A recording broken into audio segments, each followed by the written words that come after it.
Good evening, all. Namaskar. I welcome you all to the Faculty Development Program for Science Educators, organized by Section Bharati, Bharatiya Vidya Bhavan, Delhi, Kendra. And my sincerest gratitude to Dr. A.K. Sharma sir for showing faith in me and providing me this platform where I can discuss my views regarding the topics of 10th standard, which are considered to be tough or sometimes dry. In today's session, we will share and we will discuss our views on the topic refraction of light for class 10.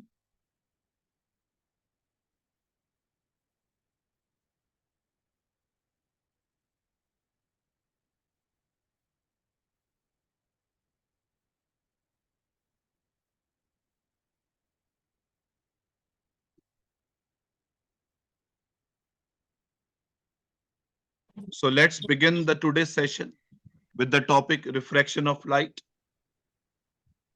of class 10.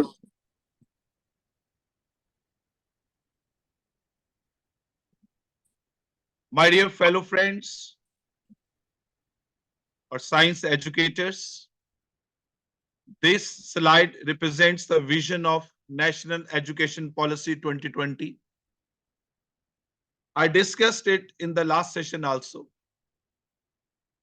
But the repetition of this slide is must. I thought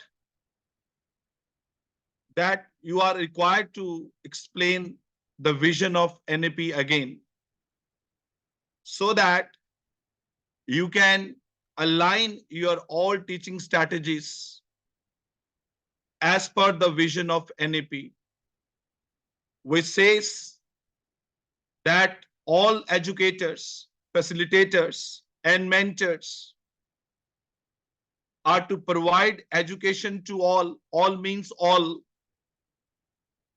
which is a blend of 21st century skills and great Indian ethos.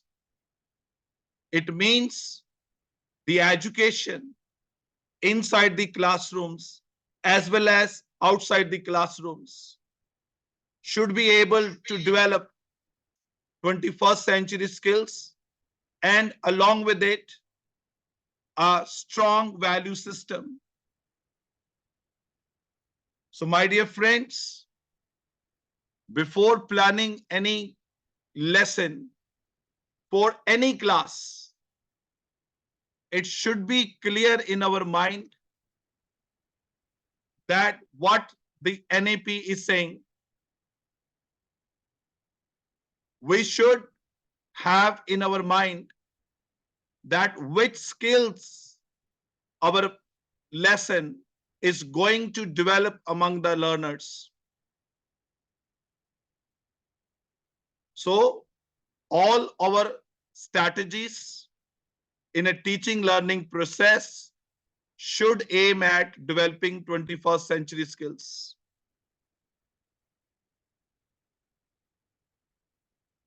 My next slide is regarding the inclusive education. Again, I'm taking the reference of National Education Policy 2020.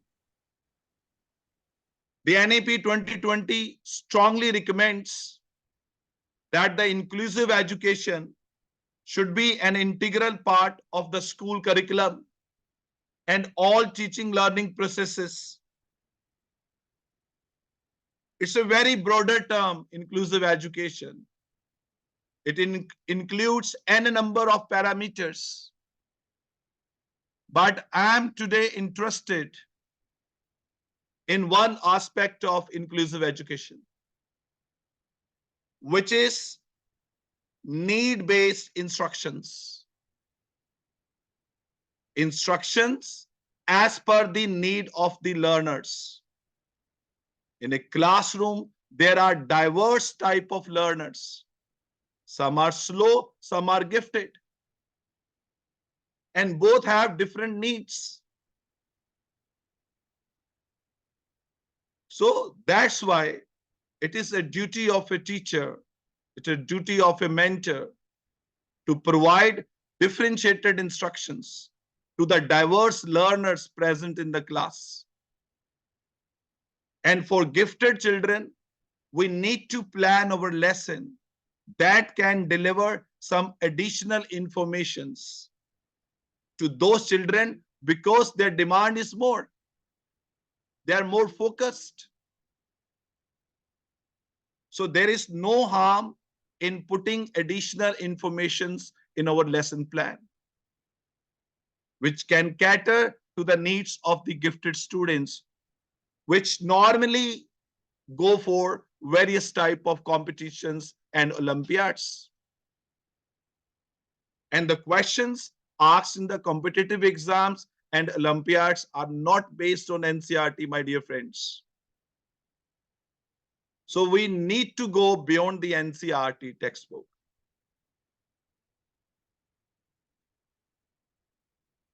This is again a repetition, but I just want to tell you again that when we look at the syllabus, at the curriculum in the beginning of the session, we should look at the question paper design as issued by CBSE. Unless or until we will have our teaching aligned with this question paper design, our students won't be able to perform well. Because first we need to look at the competencies which the CBSE wants to be developed among learners. So just looking at the competencies, we will be able to decide our learning objectives and learning outcomes. As you can see in the question paper design, that 68% of the questions belong to the lower order thinking skills, whereas 32% questions would test their critical thinking, their creativity. These questions belong to the higher order thinking skills. And it is our responsibility, it is our duty to develop, to cater the needs of the gifted students as well as the slow learner in the classroom teaching, so that our children can perform well in the CBSE board exams. So all assessments, whether it is a short test, it is a terminal exam, it is a final exam, summative, formative, all assessments should be inclined with the blueprint given by CBSE. And if you look at the slide, you will find that all these competencies are aligned with the cognitive domain of Bloom's taxonomy. So my dear friends, those who are new joining, who have joined the teaching profession in this session only, they are requested to go through the Bloom's taxonomy first.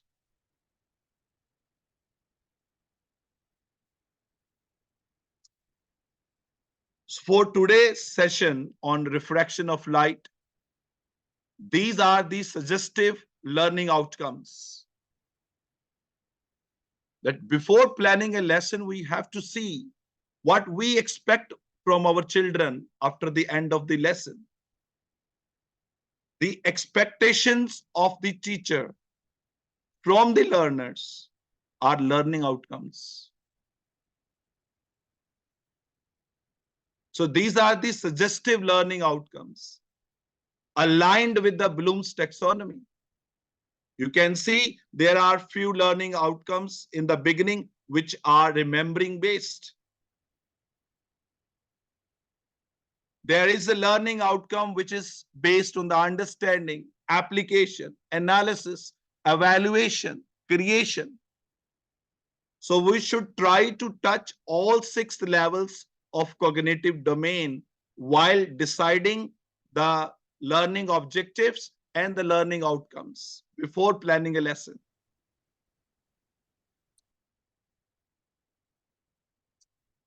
Now let's begin with the session with the topic refraction of light.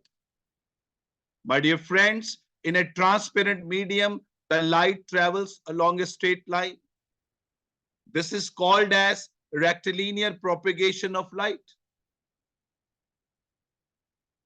So our brain is also programmed in such a way that the brain always expects that the light is traveling along a straight line. My dear friends, what happens when the light travels from one transparent medium to another transparent medium? Does it follow the same path even after the change of optical medium? What is an optical medium? It is a transparent medium that allows the light to pass through it.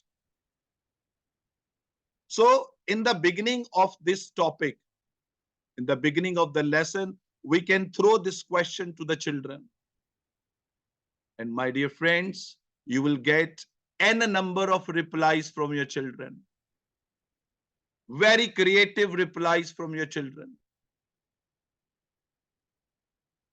And that will make your classroom lesson a brainstorming session. So there would be a brainstorming. The children will think over it, that will the light follow the same path when it changes its optical medium? So this is the question I'm throwing to you in the beginning of the lesson. So after getting n number of replies from your learners,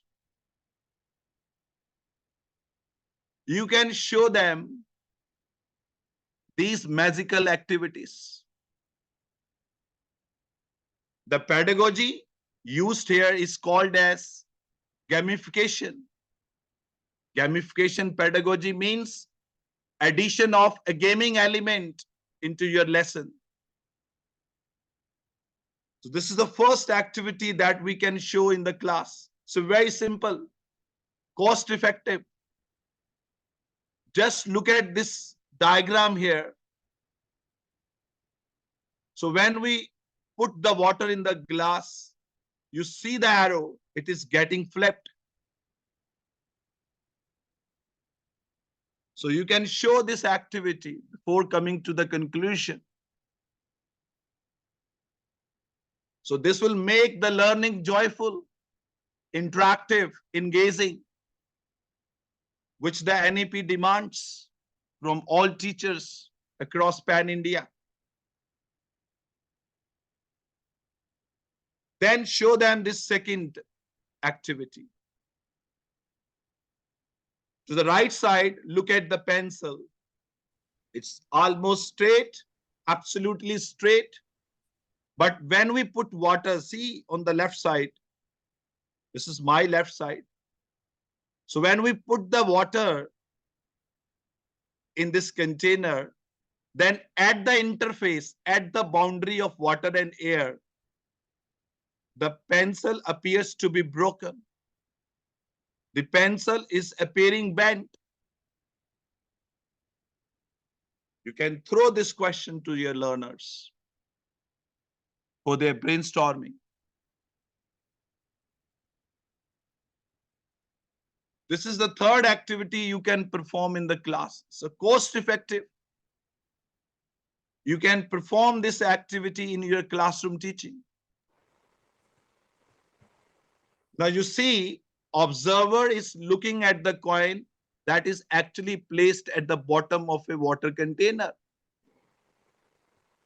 But to the observer who's looking slantly on the coin appears to be raised.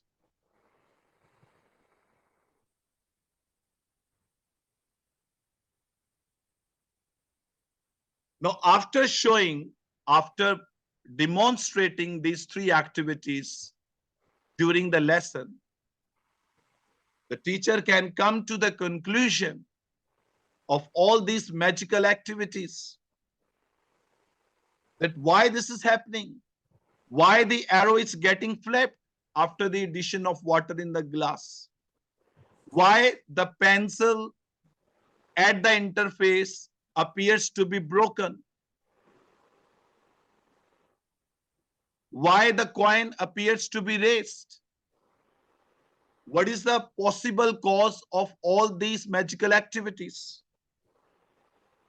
My dear friends, the conclusion is in all these cases, the light reaching the observer from the object inside the water seem to come from a different direction because of the bending of light at the interface of two different media. It means when the light is traveling from water to air, it is changing its path. It is bending from its normal path. And after bending, after changing its path, it is reaching to the eyes of the observer. As I told you a couple of minutes back, that the brain is programmed in such a way that it perceives the light always in a straight line direction. The brain expects light to travel along a straight line. So thus, when the brain perceives the light in a straight line direction, then the position of the image changes.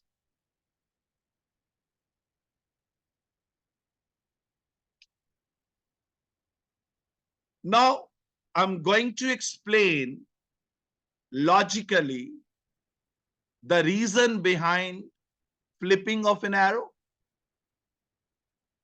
bending of the pencil at the interface, and apparent rise of the coin, which is actually placed at the bottom of the water tank. Let us watch this a short video, first of all, to see that why the arrow gets flipped after addition of water in the container.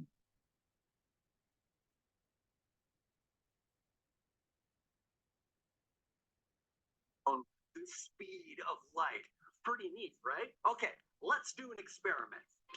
This is a glass. And now the glass is being filled with water. Ooh, okay, hold on. The cool stuff happens in a second. Hold on. All right, here we go. This glass that is half full or half empty, depending on what kind of person you are, may not look like much, but check this out. What? Huh?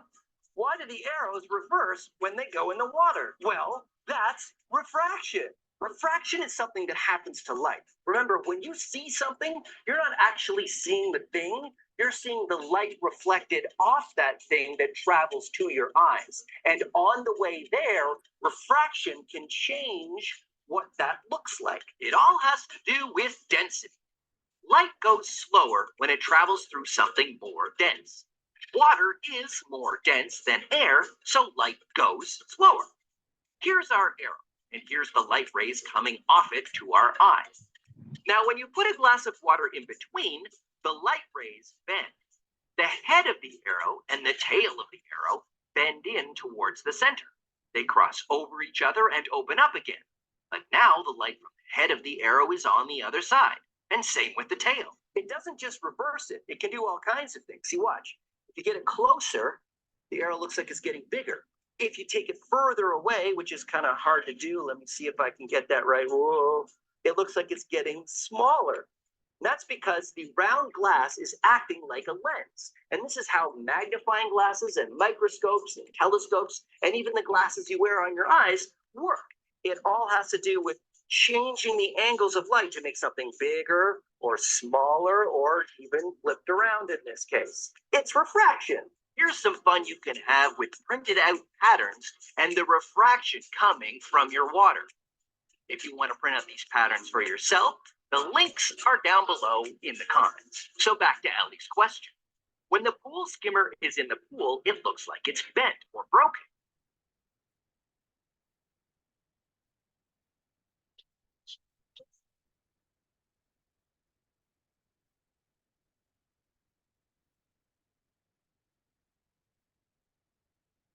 So I hope you have liked this video. It's a short video.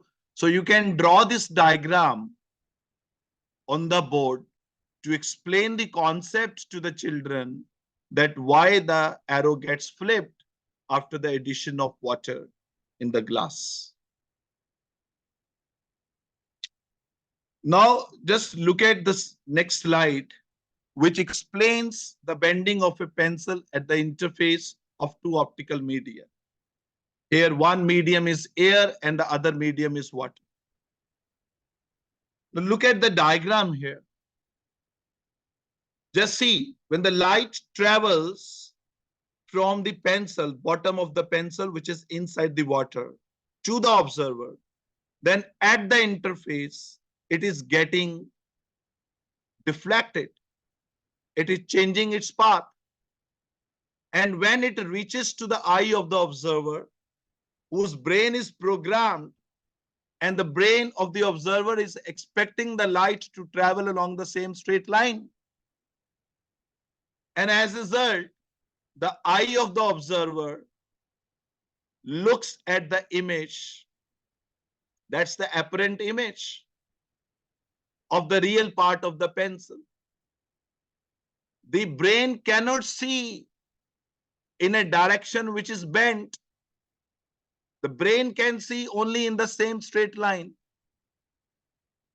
And you can see in the diagram the dotted lines. This is just the perception of the brain that the light is coming from a point in a straight line. And as a result of this bending of light, the observer is able to see the apparent position of the pencil, not the actual position of the pencil within the water. And as a result of this, the pencil appears to be broken at the interface, separating the two media. Now look at this slide, which explains in a beautiful manner that why coin appears to be raised. So look at the slide. You see the light rays are traveling from coin. At the interface, they are getting deflected. They are changing their path and finally reaching to the eye of the observer. The eye of the observer is able to see only in same straight line. So thus it appears to the brain that the light which is actually reaching to the brain is coming from a same straight line. So thus the observer is able to see the apparent position of the coin. So you can draw this diagram in the class to make this concept clear, that why coin appears to be raised when seen from the air into the water.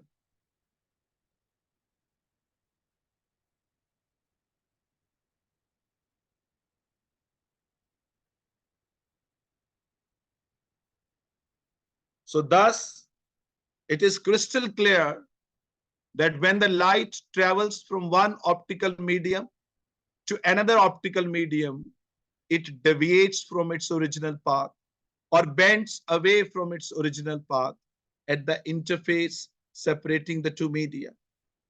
My dear friends, this bending of light from its original path while traveling from one optical medium to another optical medium is called as refraction of light. So refraction of light is the phenomena in which there is a change in the path of light when it changes its optical medium. So I hope whenever you will demonstrate all these activities in the classroom teaching, the children will be able to understand this concept in the best manner. They will be able to develop the competencies regarding this topic as expected by the CBSE. See another picture that is just representing an optical illusion. the fisherman is trying to catch the fish. Unless or until he understands the phenomena of refraction, he will never be able to catch the fish. Because every time when he will look at the fish, he won't be able to see the real position. He will always be able to see the apparent position of the fish.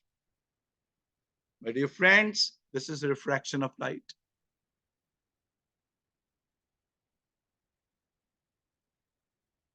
The bending of light, that is the refraction of light, can also be shown in the classroom with the help of a strong light beam traveling from air to water. In the first diagram, you see the light is traveling from air to water kept in the glass, and then air to glass. In second diagram, you can see the light beam is traveling from air to the glass. And you can see the bending of the light clearly here. So it's again a very simple activity which we can perform during the classroom teaching. You need not to go to the lab for this purpose. See, this is a pencil torch. You can see this is the pencil torch in my hand. And that's a glass slab available in all the school laboratories. So you can demonstrate this simple activity of bending of light using this torch and the glass slab. It's a very simple activity. You can demonstrate during the classroom teaching.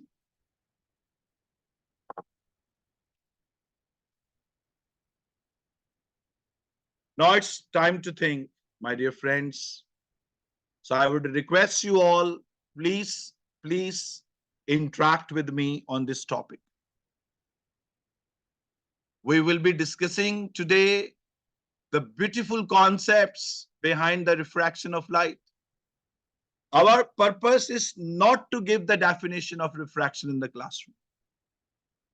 The objective is to develop the required competencies. We need to answer each and every query of the children, whether they are slow learners or the gifted one. So my first question to you, I need your responses, my dear friends. Please do respond. What is the cause of refraction of light? What happens to the light when it changes its optical medium? When it travels from one optical medium to another optical medium? The speed of light changes. Yes, great. The speed of light changes. Either it increases or decreases. Yeah, absolutely right. Either it increases or decreases. So absolutely correct answer. That the cause of refraction of light is the change in speed of light when it travels from one optical medium to another optical medium. My dear friends, this answer belongs to the lower order thinking skill. This is a remembering part. Every student in the classroom can learn this answer. But we need the concept behind this answer. That what happens to the light when it changes its speed? Why there is need to bend the path? My dear friends, this answer must be given to the gifted students. Of course, to the slow learners also. What happens actually? Why the change in speed reflects or results into change in path?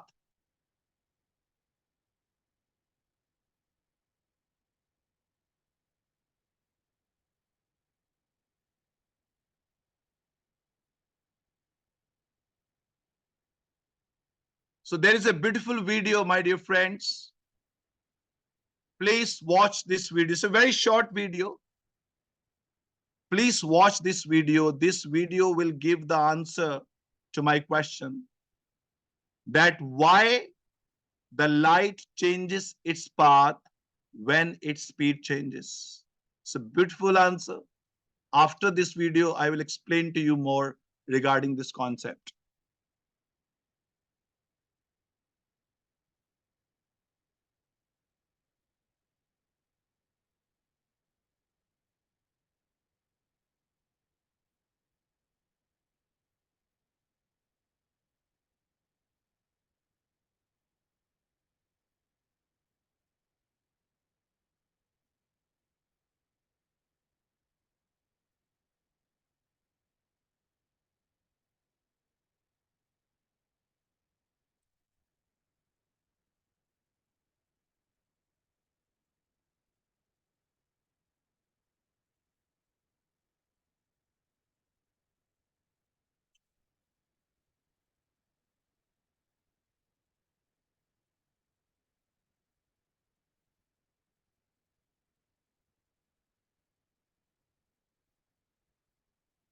If you look from above at a pencil that's partially submerged in water, you see that the part that's underwater looks kind of bent or misshapen.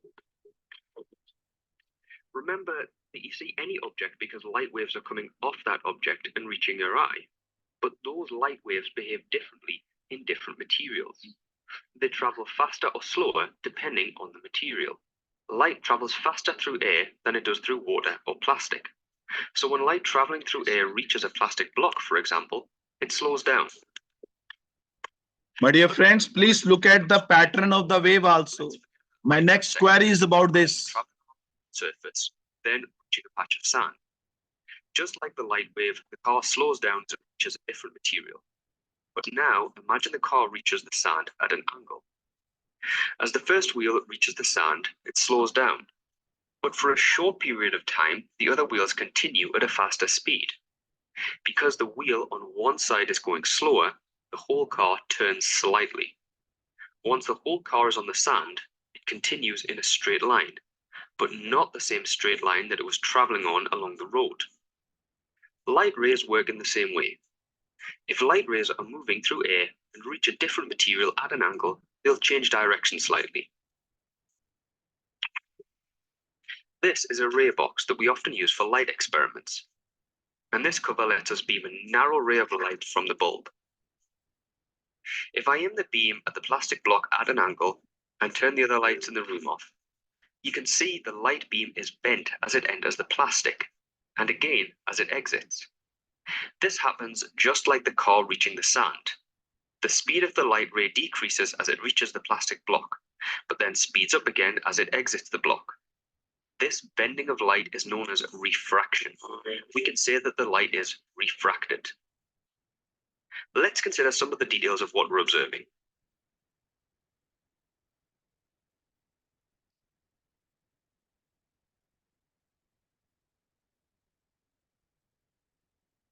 Okay, my dear friends, let us discuss the answer given in this video. Actually, what we do in the classroom teaching, we tell the children that the light is traveling along one particular direction, and this is called as a ray of light. Let me tell you, the light never travels in the form of a single ray. It travels in the form of bundle of rays, the group of rays. So there are many wheels inside the light beam, as there are two wheels in the car. Now see, what's the concept? The concept is saying that when the light is traveling perpendicular to the obstacle, and here the obstacle is the sandy path. So when the light enters perpendicular, or when the car travels perpendicular to this path, both the wheels enter into the sand at the same time. So they get slowed down at the same time. So thus, without changing the path, the car gets slowed down. Car slow हो रही है, लेकिन अपना path change नहीं कर रही, क्योंकि उसके दोनों व्हील्स सैंड के ऊपर सेम टाइम पे एंटर कर रहे हैं.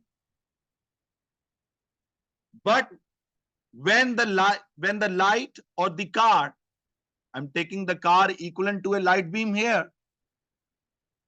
But when the car enters or strikes this path in a slanted direction, what happens? One wheel is getting entered to the path, which is full of sand. Other wheel is still on the road. एक wheel जो है वो sand में enter कर गया, दूसरा wheel जो है वो अभी भी रोड के ऊपर है. So one wheel gets slowed down where the other wheel is still at the normal speed.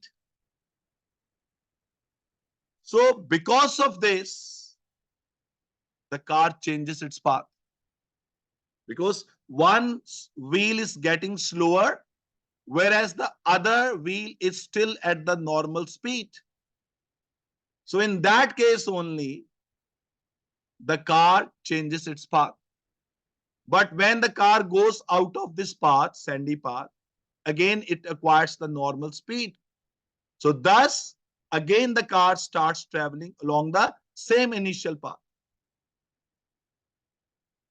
So same thing happens with the beam of light. There are certain rays which have entered into the glass or water. The certain rays are still outside.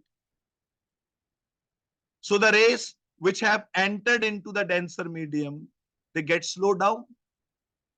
The rays which are outside the denser medium, they are at the normal speed, that is 3 into 10 raised per 8 meter per second. Because of this, one portion is getting slowed down, other portion is at the normal speed, the light changes path. So you can give this answer to the children. That will make them creative. That will develop critical thinking among your learners. That how they can analyze a situation critically, how they can find the creative answers which are not given in NCERT or in any textbook. So this is the approach we need to follow in the classroom teaching while teaching science.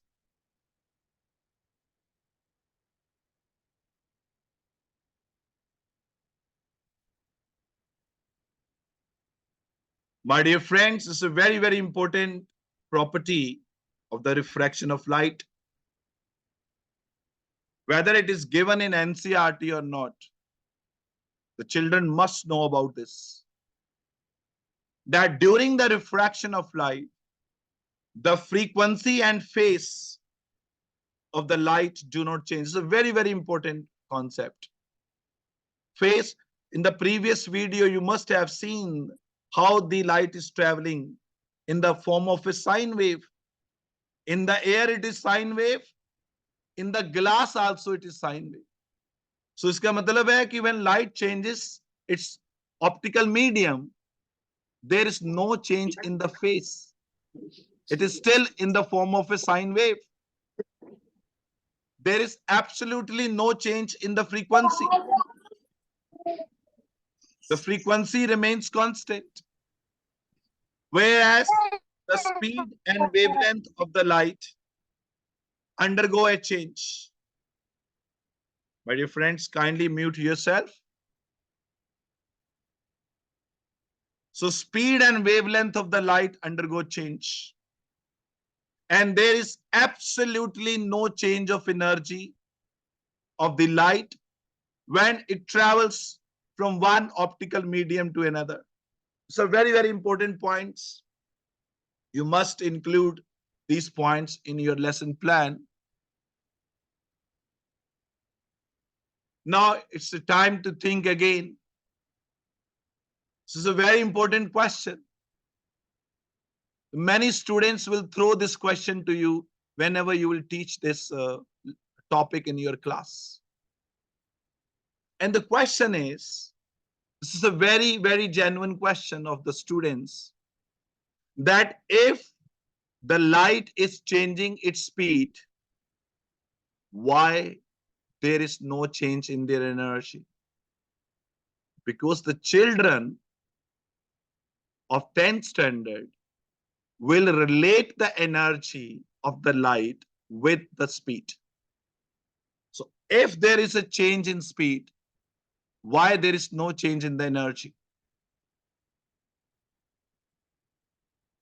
I need your responses, my dear friends. Please respond. Why the energy remains constant even though there is a change in speed? So what is the possible answer to this question? Sir, with that equation E equal to h nu, the frequency remains the same, and we say h Planck's constant, so E equal to h nu, the energy remains the same. Yes, great, ma'am. Absolutely correct. Now, I would suggest you, this is my suggestion, that you must give this answer by taking both the properties of the light. See what the wave optics says. If we consider light to be a wave, then the wave optics says the energy depends on the amplitude of the vibrations. And when the light changes its optical medium, there is absolutely no change in the amplitude.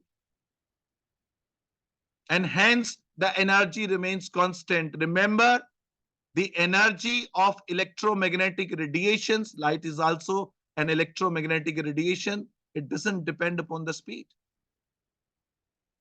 If we take wave nature of light into account, then the energy depends on amplitude. Amplitude is constant, so no change in energy. But if we consider the light to be made up of photons, and the energy of the photon is h nu, as the ma'am has answered, the energy of every photon present in the beam of light is h nu. And since there is no change in frequency, hence there is no change in energy. Although the question may not be asked in the CBSE board exam, but we are not here to prepare our children for only one exam. We need to develop their thinking skills. We need to develop the decision-making skill. We need to make them creative. So such answers, such questions must be discussed in the classroom teaching.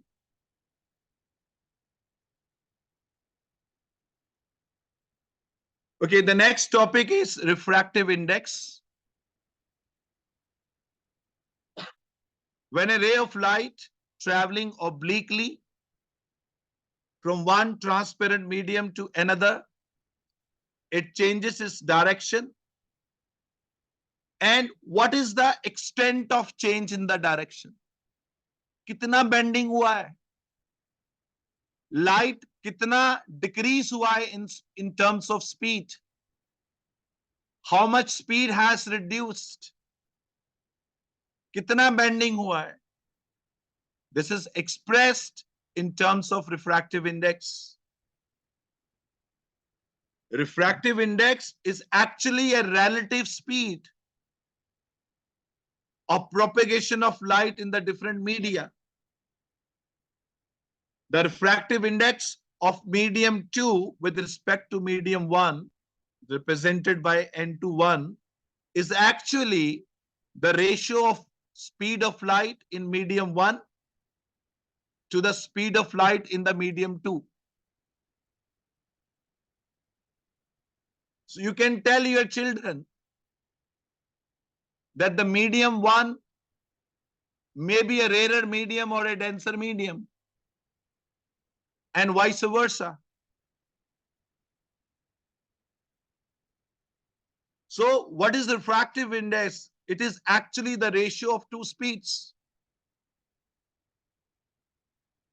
Now, since it is a ratio of two speeds, two similar quantities. Therefore, refractive index is unitless. Tell the children in the class it's a unitless quantity. It is only a number. It is just representing that a given medium में कितनी ability है to reduce the speed of light, कितनी ability है to bend the direction of the light.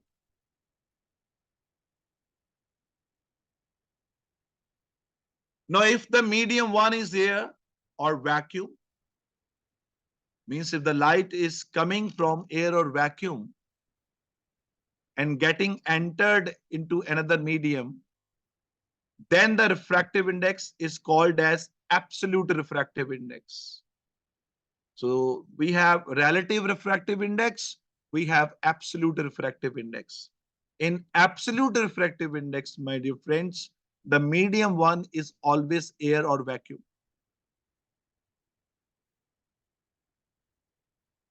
So thus, we can express absolute refractive index as C upon V. What is C? C is a symbol that is representing the speed of light in air or vacuum. What does V represent here? The V is representing the speed of light in a particular medium whose refractive index we want to calculate. The refractive index fundamentally depends on the nature of material, on the nature of medium. So the different mediums have a different value of refractive index. So thus, the bending of light and the reduction in the speed of light is different in the different media. So a diagram in this slide is beautifully explaining the different medium have a different refractive index. Look at this stick and look at the bending at the interface.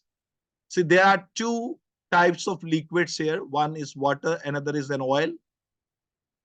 And look at the extent of bending. It is crystal clear that the extent of bending in both the liquids is different. And this clearly showing that the refractive index of these two liquids is different.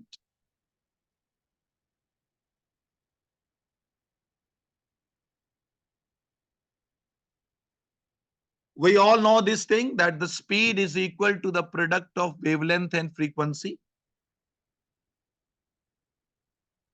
So as the refractive index is V1 upon V2, so we can replace V1, V2 with the formula that is lambda 1 into F upon lambda 2 into F. So F is same in both the medium because the frequency doesn't change. So we get another very important result, although it's not given in NCERT. It's a very important result. Children must know it. That the refractive index is also equal to the ratio of the wavelengths of the light in two optical media. And similarly, if you see the next part of this slide, we can find out the relative refractive index if the absolute refractive index of the medium are given. Look at this part of the slide. If we are given the refractive index of a medium is N2, of a particular medium is N2, the refractive index of another medium is N1, means absolute refractive index are given of two medium, 1 and 2. We want to find out the relative refractive index. So this is again very important result. Children must know it. That is just look at the lower part of the screen. The refractive index of medium 2 with respect to medium 1 is equal to N2 upon N1. That is the absolute refractive index of medium 2 upon absolute refractive index of medium 1. So अगर आपको glass का refractive index given है, let us suppose 3/2. आपको water का refractive index given है, let us suppose 4/3. And you are asked what is the refractive index of water with respect to glass, or what is the refractive index of glass with respect to water. So using this result, you can find relative refractive index if absolute refractive index is given to you.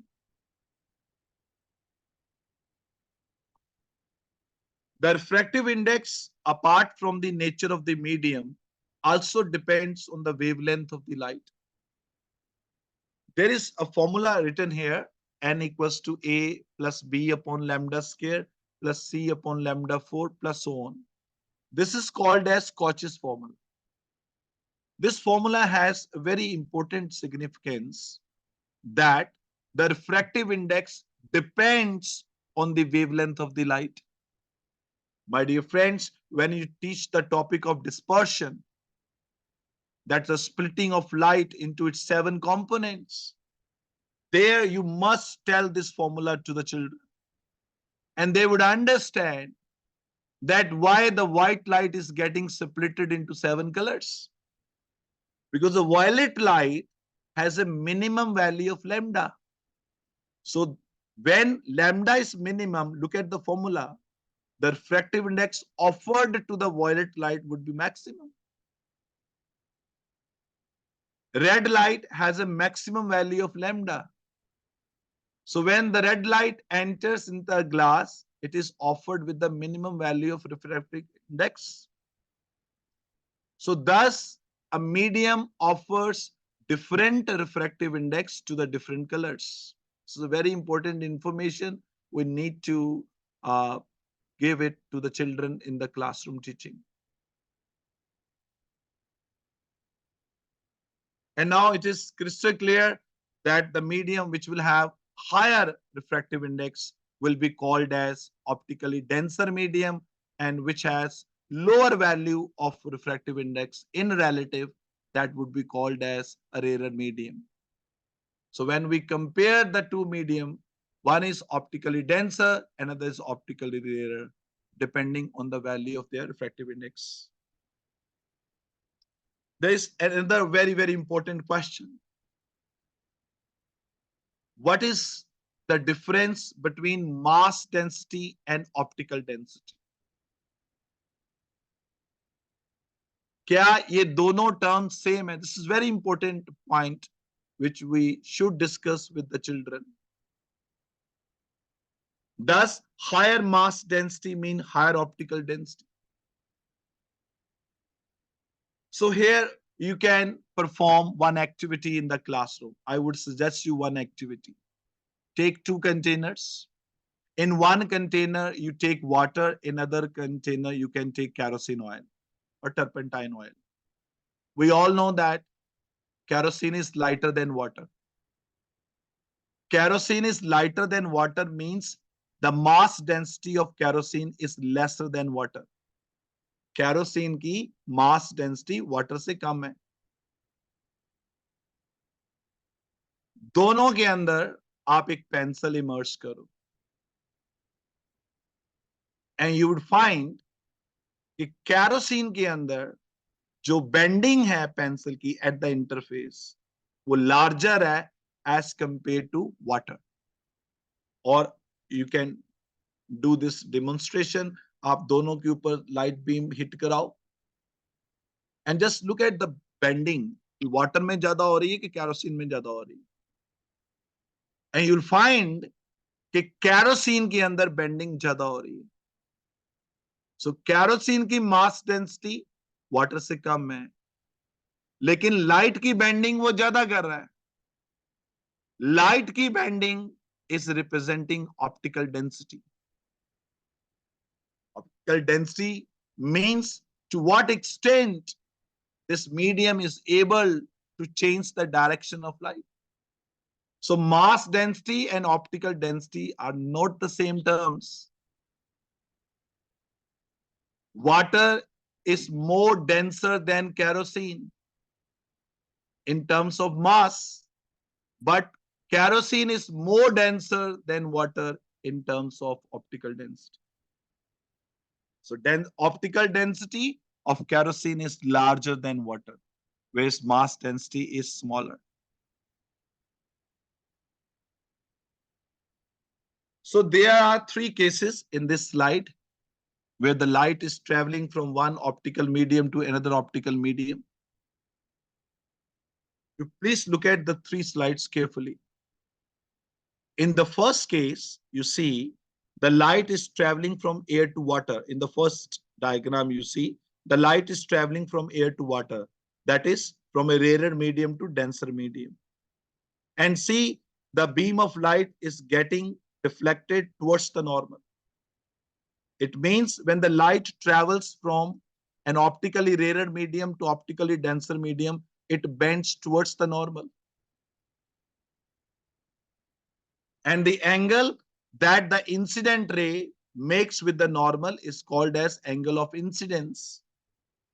And the angle which the refracted ray makes with the normal is called as angle of refraction. So we can explain to the children that when the light goes from light to heavy, what is light to heavy? Light means optically rarer medium. Heavy means optically denser medium. Then it bends towards the normal. And what is the total bending? What is the total deviation? This is the difference of theta I and theta r.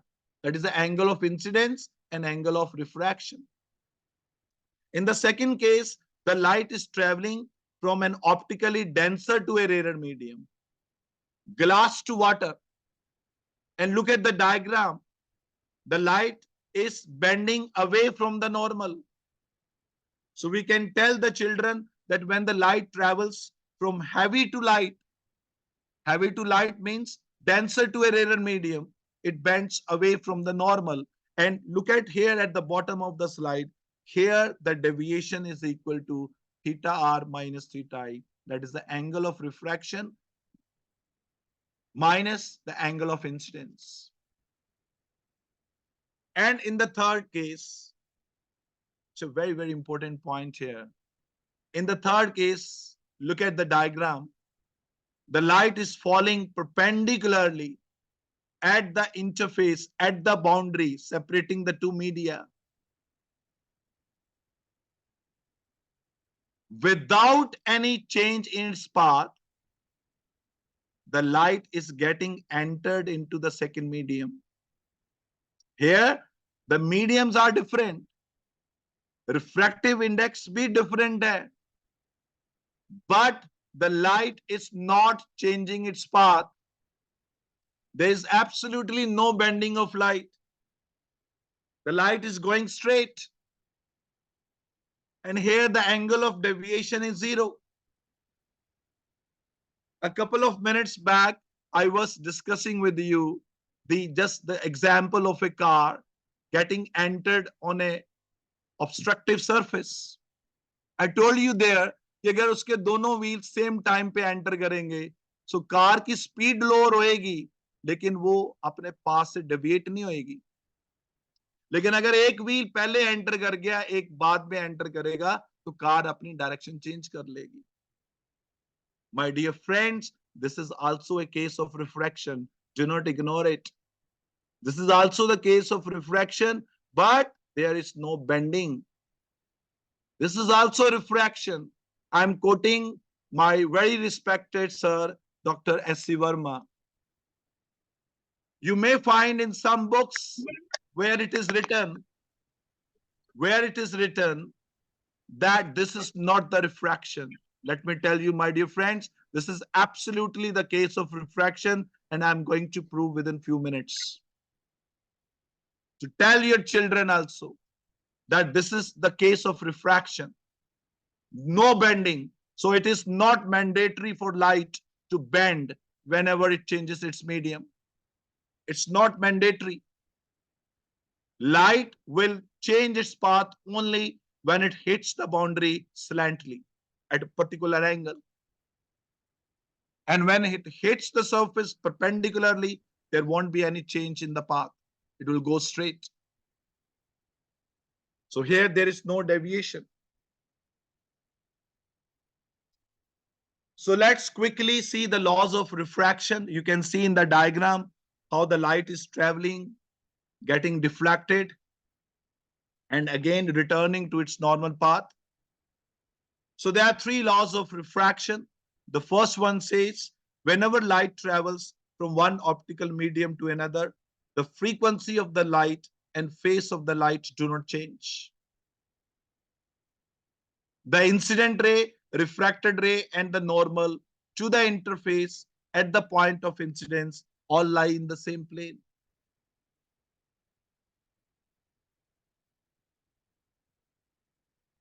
And the third law of refraction. So I'm going to explain to you the third law in a different way, not as it is given in NCERT text. The third law says that whenever the light travels from one optical medium to another optical medium, this is a very important point. Whenever the light travels from one optical medium to another optical medium, the product of refractive index and the sine of the angle made by ray with the normal always remain constant. It's a beautiful way of explaining the third law, that n sine theta remains constant. What is theta? It's the angle made by ray with the normal. What is n? It's the absolute refractive index of the medium. So when the light travels from one optical medium to another optical medium, we can write n1 sine I equals to n2 sine r. See, the product is remaining constant. And thus, on the basis of this, we can say that the refractive index is equal to the ratio of sine I and sine r. Let me tell you, my dear friends, although refractive index is there in the formula and it is equal to sine I upon sine r, but neither it depends upon I nor on r. Refractive index, angle of incidence and angle of refraction पे depend नहीं करता. Tell this information to children. Why? Because जब आप I increase करोगे, R proportionally increase कर जाएगा. So sin I or sin R का ratio would remain same. And this is called as Snell's law. Look at the slide here. It's a beautiful diagram. See where the light is changing its path and see how the angle of incidence and angle of the refraction are changing proportionally. Look at the slide. The refractive index doesn't depend upon I and R.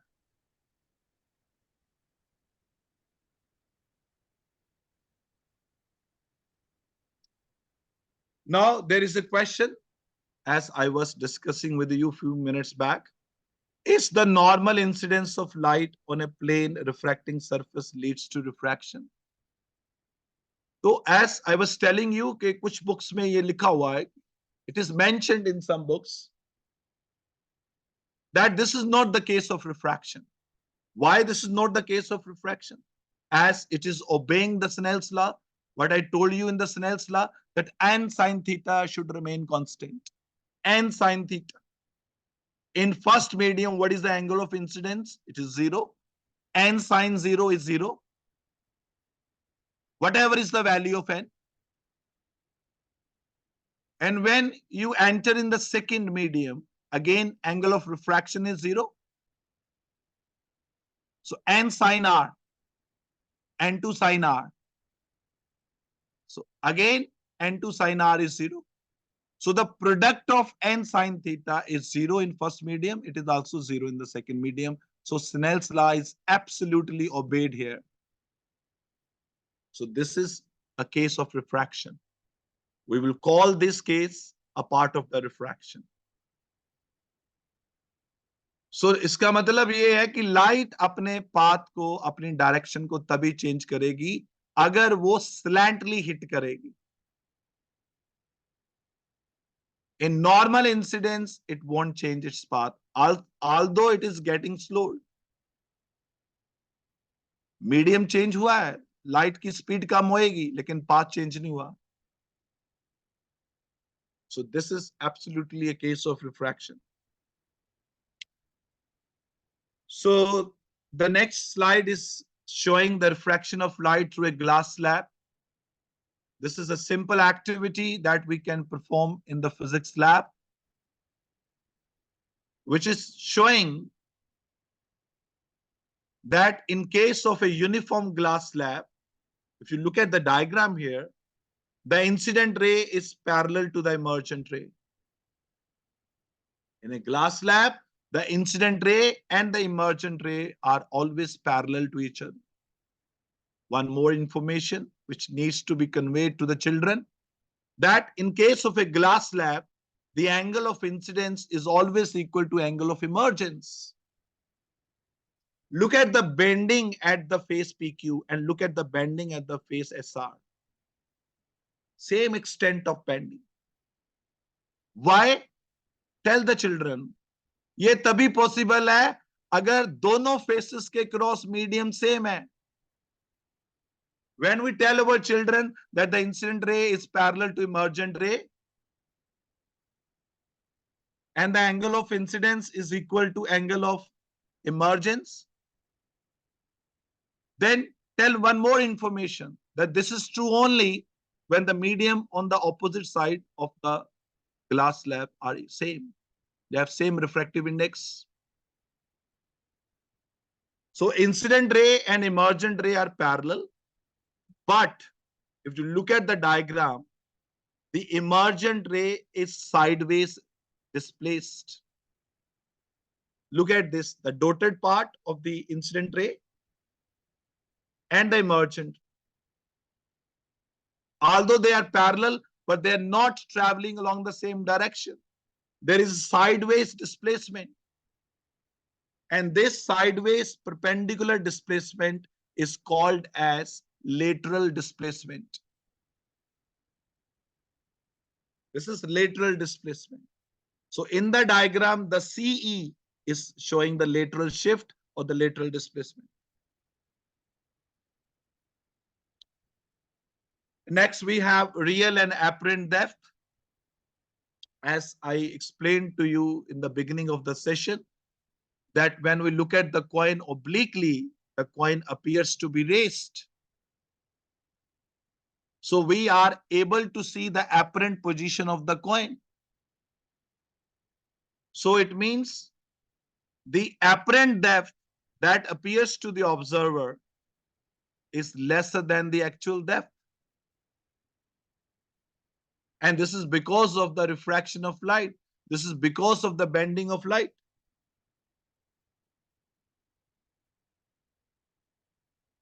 And the apparent depth depends fundamentally on two factors. This is a very important point. Just listen it.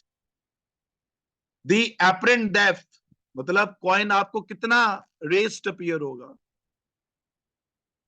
दो factors पे depend करेगा. The first factor is the real or actual depth of the coin. You look at the diagram, cup A and cup B. Cup A में आप देखिए water level और cup B में water level देखो. तो जितनी real depth कम होगी उतनी apparent depth भी कम होगी. जितनी real depth cup B में आप देखिए, the real depth is larger, so apparent depth is also larger. And the second point is refractive index. जितना refractive index higher होगा उतनी apparent depth आपकी lesser होगी. उतना coin आपको ज्यादा appear होएगा raised from its actual position. So this is a simple derivation. You look at this formula that the refractive index is also equal to the ratio of real depth and apparent depth. So if the real depth is given to you, apparent depth is given to you, you can also find out the refractive index.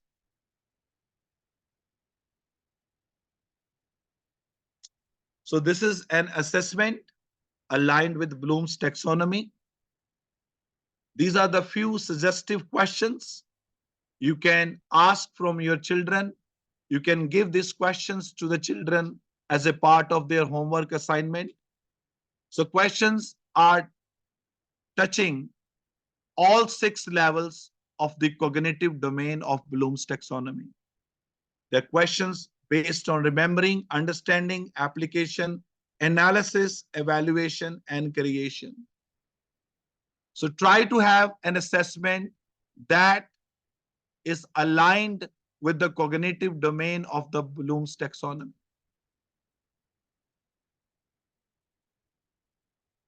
Thank you. Thank you very much. If you have any query regarding this topic, you can ask.